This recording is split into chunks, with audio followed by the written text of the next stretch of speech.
What's up and welcome to the Sixers break room. Today I'm going to be breaking down last night's game between the Philadelphia 76ers and the Phoenix Suns, and I got to tell you guys, I was wrong. I was wrong about my Philadelphia 76ers. I truly believed that they could come out of the East. I felt like we had the roster to do it. I felt like we had the team to do it. And, you know, I guess we still do. We still have the personnel to get it done, but we just don't play at a high level consistently enough to win a championship. Like we don't. But let's take a look. On this first possession here, we're going to break this down in slow motion. We got a little two-man game. James Harden is going to throw it to Joel Embiid, who's going to pitch it back to him, and you get this screen and roll. Now here in this screen and roll, again, you got Joel Embiid setting the screen. Devin Booker's going to try to go over the top here. We're taking a look at the help defense here, right? So Chris Paul, he's being occupied by Matisse Thybulle in the corner. Matisse Thybulle is not a great shooter, but he has been shooting a little bit better as of late. So you got Chris Paul, who's trying to limit the space here because, as you guys know, you don't want to give up corner threes in the NBA. As we continue, watch this play develop here. You got DeAndre Ayton, who comes up really hard here, right? He's jumping out at James Harden. It starts looking like it's going to be a drop coverage, but then again, he gets really aggressive, allowing Joel Embiid to dive right down the center of the floor. I think that his reacting this way was probably not something that was necessarily part of the game plan. I think this was something he decided to do on the fly. With that being the game plan, I think you would have saw Chris Paul sliding over a little bit earlier, because that would be his responsibility, right? There's nobody in this corner here, so he would be the help guy on this roll. So when we see DeAndre Ayton jump out like this, James Harden recognizes it right away. He doesn't play with the ball. He's going to give it up to Joel Embiid. And again, you see the defensive coverage here. Now Chris Paul is coming over, and you got Bridges dropping down, but it's all happening a little bit too late, and it's going to be an easy 2 points for the Sixers. And this next clip here, you're going to have another two-man game going on with James Harden and Joel Embiid. You get the rescreen here, and once again, DeAndre Ayton is jumping out. So haven't seen a few more clips. I'm actually starting to think that it was the game plan in pick and roll. Let's get the ball out of James Harden's hands. That's why he's jumping out. That's what we call a hard hedge. So it's not a blitz. When you blitz the screen, you're doubling it. He's not really doubling the ball handler here. He's just hard hedging it, forcing James Harden to take a step back. When that happens, you're going to see Joel Embiid on this short roll here. I've talked about it a lot. What makes Joel Embiid so deadly in the pick and roll is typically the big has to dive to the basket. But because he's so good in this mid-post, this mid-range area, he's going to have a short roll, forcing Crowder here to really step up and guard that. And now Chris Paul is playing too. Matisse Thybulle is actually a really smart player here, so he's going to come in, freeing up Tobias Harris. One of the things that makes James Harden so special is the fact that he's able to diagnose what's going on defensively, and he sees this skip pass all the way across the lane. I don't think you guys understand how hard this is to make this pass. You got 7-foot DeAndre Ayton stepping up. You got Bridges, who's probably around 6'6", 6'7". This is not an easy pass to make, but, you know, James Harden makes it look easy. Again, as we let the play develop a little bit more, Matisse Thybulle is occupying Chris Paul. Chris Paul knows he can't just run out. He's playing two here, and James Harden is able to whip this pass all the way across the court. Tobias Harris does a great job ball faking to get Chris Paul off his feet, and then this becomes a wide open jumper for Toby.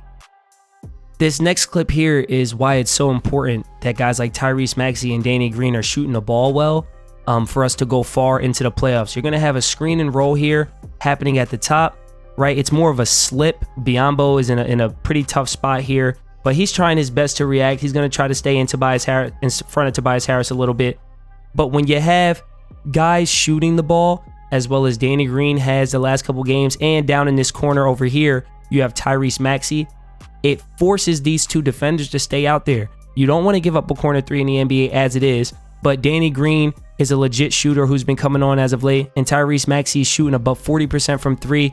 That is going to hold these two defenders, and now Toby is just reading Biyombo. If Biyombo steps up too much, he knows he has the role for DeAndre Jordan to the basket. If Biyombo stays with Jordan, well, then Tobias Harris knows that he can drive and get all the way to the cup, because once you get in that restricted area, they're not going to call a charge, and it puts Biyombo in a really tough spot defensively. As we continue to see this play, we're going to see Biyombo. He's kind of stuck in between. I think Toby actually could have got to the basket a little bit better here or gotten a little bit deeper, but he sees that Biyombo is on his heels. He's able to throw the ball over the top to DeAndre Jordan. This is a great pass and an easy 2 points. The Sixers have so many guys this year that can beat you, that can create their own offense, and it's one of the things that makes them a threat in the Eastern Conference. I mean, this right here, this isn't anything crazy X's and O's wise. You're going to have Danny Green cutting through. You get that switch there between Craig and Shamet. And Craig is just in a bad spot here. He's in a bad spot defensively. He's so concerned with Toby taking Chris Paul to the lane because he's a smaller defender trying to guard Toby that he's overhelping here. And when you get this overhelp, you're going to see the kick to the corner, and Craig has to jump out. Tyrese Maxey's a really good shooter, so he's jumping out of position. You want to have that inside hand up, right? That way you're able to play the drive. With the outside hand up on a rip, he's not able to recover, as you see here. And because Danny Green is a good shooter, and because in the NBA you have 3 in the key, Shamet can't just park himself in the middle of the paint on that cut. So he's kind of reacting a little bit later. Still gets out there in a decent position, and Tyrese Maxey is just so talented that he's able to make such a creative finish between 2 defenders. That is not easy. Tyrese Maxey made it look easy, but it all started because the defender just wasn't in a good spot, and the Sixers are able to make you pay. Here's another example of the Sixers having guys that can just go get a bucket, and that's so important in the postseason. Tobias Harris here going against Torrey Craig. Mama, there goes that man. Bink, bink, spin move, get to the basket, layup over the big. It's easy. Toby is a certified bucket. I'm tired of the disrespect he's been getting. However, this is where the criticism comes in. This is where I am so frustrated, and I feel like as a Sixers fan, I feel duped. I feel bamboozled. Take a look at the score. It's 49-37. Let's keep playing it. Let's take a look at the score now. It's 54-39. And we're going to get a stop here on defense. Pretty good help defense from Joel Embiid. Good hands, Joe. Now, 54-52. We give up a 13-0 run, right? I understand basketball is a game of runs. Every team goes on them. But we have such dramatic droughts offensively that you just can't have. You can't just give up 13-0 runs in the postseason and win a championship. And I think a big reason why we have such dramatic droughts is because we build a lead by playing great team basketball. In the first quarter, our offense is humming. We're getting the ball moving. We're going pick and roll, Chicago action, drive and kick.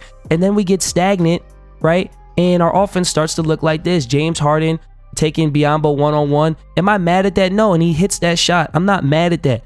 But we rely on it too much. Even the clip I showed you of Tobias Harris getting busy. It's one-on-one basketball. I don't know why we go away from what works so well. Like this possession right here, this is what the Sixers do well. You have guys who can create off the dribble. He drives. Look at all the attention James Harden draws. Like people have been talking about how James Harden has lost his step, this, that, and the third. And maybe he has. But he gets by Crowder, who's a good defender, might I add. And look, we got help jumping out. We got Chris Paul stopping in the middle of the lane. We got Bridges with his eyes on Harden. And we have Devin Booker almost completely leaving Tobias Harris. You have options, right? All because of a drive and unselfish basketball. So I'm not sure why when the going gets tough and we're on a drought, we don't play this way.